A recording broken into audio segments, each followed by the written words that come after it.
Tapi selamat lingun alatai salam sahujud karenden malempang. Nah kawan Paris Mandiai yang menyukai batnya YouTube-nya Dewi Rantian Intan, sekarang saya lagi berada di daerah Dieng. Jadi saya sekarang berada di mata air Umbul Jumprit. Sekarang saya lagi bersama dengan kuncennya.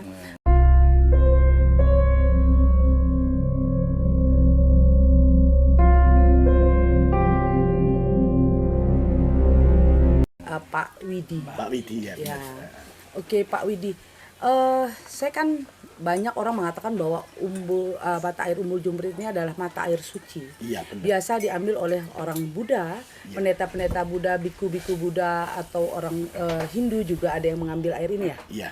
Oke, itu biasanya dipakaikan untuk apa ya Pak Widi? Itu gini ya. Kalau ketahuan Pak Widi itu semua agama ya, yang percaya ngambil air itu karena satu, air Jumprit ini kan air dari gunung ya, asli dari sumber mata air gunung. Jadi satu kesehatan, ya kepercayaan juga untuk buat kesembuhan, tapi kesukaan dari Allah ya. Iya. Pak, bisa cerita nggak Pak, ini sejarahnya gimana sih Pak Umbul Jumprit ini Pak? Jadi sejarahnya itu kalau mbah-mbah buyut kakek saya itu ada petilasan. Nah, petilasan itu kasebut Eyang Jumprit, kasebut Eyang Kebo Panuluh nujumnya Majapahit, gelaripun Raden Singonegoro. Jadi ada yang jelas Putra Brawijaya ke-5. Ada yang ke-4, ada yang ke-5, yang benar mana saya tidak tahu tuh. Ya.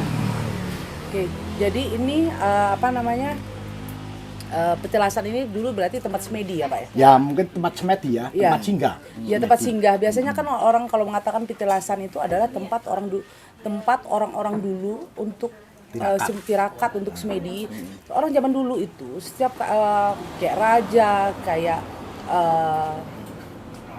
orang-orang sakti zaman dulu itu mereka pasti akan melakukan semedi itu tidak jauh dari mata air. Oke. Selalu mereka ada di situ. Kenapa? Begini, karena orang zaman dulu itu kalau semedi itu mereka nggak makan sama sekali.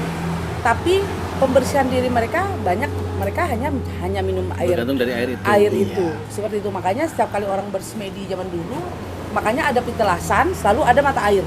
Karena orang zaman dulu tuh melakukan semedi itu selalu berdekatan dengan mata air. Pak, ini kan dekat dengan 0 km Kali Progo ya Pak? Iya benar. Jadi ini kan hulunya Kali Progo, sirahnya Kali Progo. Ini di ketinggian berapa sih Pak di sini? Kalau ketinggiannya saya kurang tahu. Kurang tahu. Tapi umbulnya itu pernah kering nggak Pak? Atau belum pernah. Kemarau panjang pun nggak kering? Jadi dulu pernah. Mungkin saya belum lahir ya. Oke. Itu enggak hujan itu kira-kira 14 bulan. Itu enggak, airnya ajek. Tidak pernah surut. kering. Enggak pernah surut. Rata-rata orang ini kan saya baca di sana ada wisata religi, ya kan? Rata-rata orang datang ke sini di bulan-bulan apa Pak? Itu pengamatan saya tiap hari, malam hari juga banyak. Karena banyak, kalau saya juga dengar ya Pak ya, banyak orang yang mengatakan air ini tuh air suci. Bagi orang yang ingin pembersihan diri juga lebih bagus. Setelah itu ada juga yang mengatakan air ini bisa dijadikan untuk media rezeki. Saya nggak tahu nih Pak, kan Bapak kuncennya. Iya, nanti bisa bercerita di sana tuh. Bener nggak sih? Ini kan karena banyak orang yang, makanya saya dari Jakarta datang ke sini karena mendengarkan banyak sekali cerita pesugihan gitu ya. Enggak Pak, bukan pesugihan Pak. Kalau jadi air ini nih berkah buat orang untuk keberuntungan seseorang. Ya, semua benar. Itu tuh kan semua tergantung niatnya. Ya, tergantung niat dari seseorang. Tapi air ini nih kan mata air yang dikatakan bahwa air suci. Semua itu tergantung dari doa ya Pak ya. Ya doa. Kan doa kepercayaan sendiri-sendiri ya. Ya, jadi apakah karena banyak orang yang menceritakan bahwa air ini tuh air yang bisa memberikan keberuntungan buat seseorang Pak. Karena ada orang yang saya jumpai teman, dia minum air ini, setelah itu dia mandikan air ini, dan dia punya usaha yang mau jatuh Pak, mau bangkrut. Setelah itu dia pergi ke daerah ke sini, dan dia berdoa dan dia minum air itu dan dia mandi dan air itu dia siram di tempat usaha dia sampai sekarang maju. Jadi Ya. gini ya. Nah, Itu yang mau ditanyakan. Gimana Pak ceritanya tentang Jadi itu gini, Pak? di sini kok ada mata air ya. Itu sebenarnya untuk membersihkan diri. Karena manusia kan banyak dosa. Ya. Jadi membersihkan raga yang membersihkan hati. Kita mintanya kepada yang kuasa ya. Betul. Gitu. Jadi banyak orang sakit juga karena dia percaya, yakin dia sembuh. Ada yang stroke, ada yang jantung. Itu karena dia percaya, yakin lewat air suci itu dia sembuh. Karena dia percaya. Betul. Tapi menyambung omongan Bapak tadi soal pesugihan gitu. Tapi ada nggak Pak orang yang datang ketemu Bapak niatnya mau itu gitu? Ada juga, tapi kalau ketemu Mbak Witi kamu salah. Oke. Kalau ingin enak ya kerja kamu. Betul. Benar. Itu pesugihan, benar, Pak. pesugihan yang paling benar tuh Pak. Itu yang benar. Gini loh, air suci ini adalah sesuatu hal yang memang dikatakan kalau saya bahwa saya orang Dayak ya Pak ya. Kami orang Dayak itu selalu mempercayai bahwa mata air itu adalah mata air buat kehidupan. Iya benar. Karena orang itu tanpa air, siapapun di dunia ini tanpa air bisa Benar. tidak ada Itu kan apa-apanya. air itu kan kehidupan ya. Iya. Ya, makanya banyak kami suka pergi, orang kalau kayak saya akan selalu mencari namanya mata air. Karena mata air itu sangat bermakna buat kita. Ya kan? Mata air ini juga sangat bermakna bagi orang kampung. Kenapa airnya ini mengalir buat persawahan, bermanfaat. Kan begitu. Tapi banyak orang yang datang ke sini berdoa, ikhtiar namanya. Iya benar.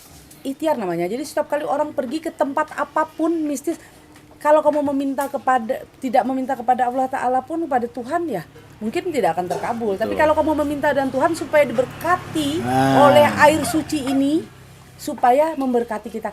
Sebenarnya itu loh maknanya. Benar nggak Pak? Ya benar.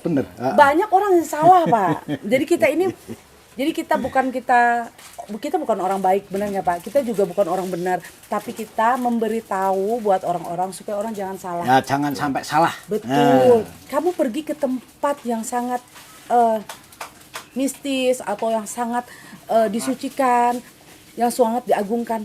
Kita boleh pergi ke sana, meminta dan kita minta berkat. Nah gitu. Ya, karena gini, di tempat itu ada yang jaga nggak? Pasti ada yang penjaganya. Kamu minta berkat dengan dia. Berkat itu apa sih? Itu doa.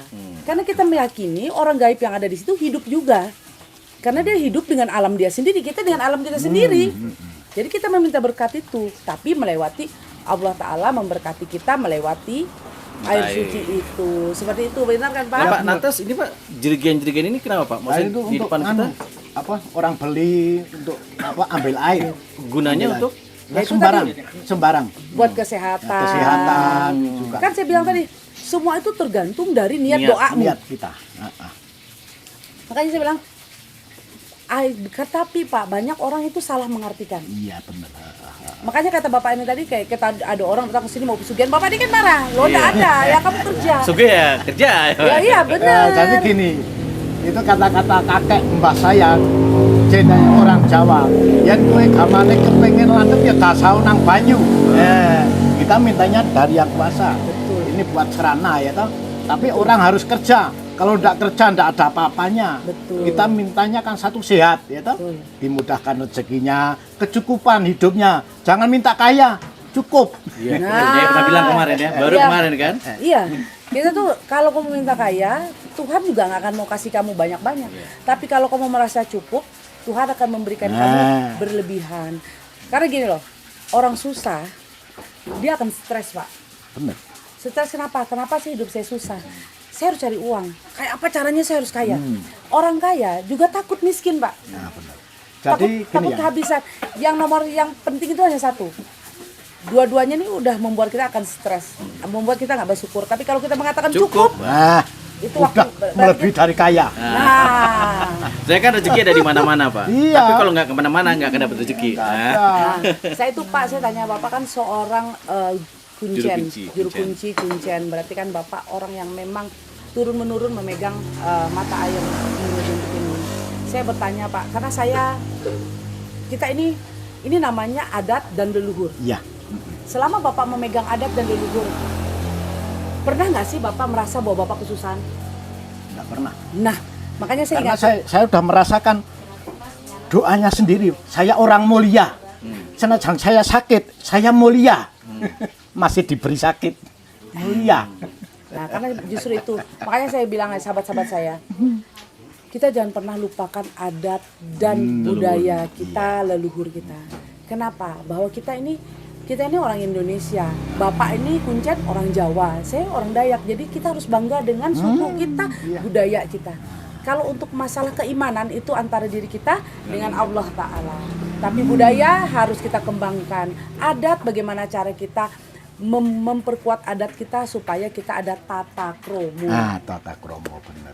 Oke. Contoh ada tamu-tamu dari mana-mana, dari Palembang juga Kalimantan, Balikpapan. Mbah, kalau masuk sini syaratnya apa? Ya syaratnya hati, ketulusnya hati. Kembang menyatu kan iring-iring. Kalau kamu sampai utang-utang, waduh, kasihan mandek dalan. Ya kan? Ketulusan hati. Kembang menyan hanya Iring-iring. lengkap. Ya, Iring-iring. Ya, itu hanya Kalau sebagai ada, kalau tidak ada ya tidak apa-apa. yang Hatinya yang tulus. Oke. yang penting doa, Doa. niat. Gini loh. Niat itu apapun yang kita lakukan yang membuat Tuhan akan mendengar itu semua niat kita. Kita di depan orang baik, tapi hati nurani kita tidak baik. Niat kita sudah tidak baik, Tuhan akan kasih jalan yang tidak baik buat kita. Tapi hati nurani kita, niat kita udah baik, tulus, Tuhan akan memberkati kita dan mempermudah jalan Contoh saya kita. sendiri, kalau ada tamu-tamu ke sini, nomor satu kamu minta doa kepada orang tua dulu. Baru kamu ke tempat-tempat leluhur. Jadi kita tidak mandek dalan. Kalau tamu tidak minta doa sama orang tua, waduh kasihan. Nomor satu, itu yang namanya Gusti Allah wujudkan orang tua ya. Betul. Makanya sak guje-guje wong tua, aja sampai anaknya lain mbek wong tua. Oh tuh. Artinya apa? Jangan sampai anak menyalahkan orang tua gitu. Iya, jangan. Makanya itulah. Jadi makanya saya bilang kalau kita punya orang tua masih ada, minta berkat mereka. Hormatilah. Kalau mereka orang tua kita sudah tidak ada, kita doakanlah Iya, mereka. Karena orang tua itu Gusti Allah sing wujud. Gusti Allah. Nah, Perwujudan asli Gusti Allah itu Oh, orang iya, tua. tua. Iya, karena dia menciptakan. Iya. Iya. Makanya orang tuh selalu bilang bahwa orang tua kita adalah Tuhan kita di dunia. Nah, contoh gini, maaf ya. Kalau kata swarga neraka kok dicari ke sana-sana, di sini loh, Iya, surga neraka. di hati kita sendiri. Ya itu, niat itu tadi. Niat itu tadi bisa membuat kamu masuk ke surga, niatmu bisa membawa kamu masuk ke Silakan neraka. pilih sendiri. Silakan pilih sendiri, benar kan Pak? Ya, nggak sabar. Iya. Kita ke sana yuk. Oke. Oke. Ayo, Pak, kita temenin kita, jalan. Pak ya. Ya. Yuk.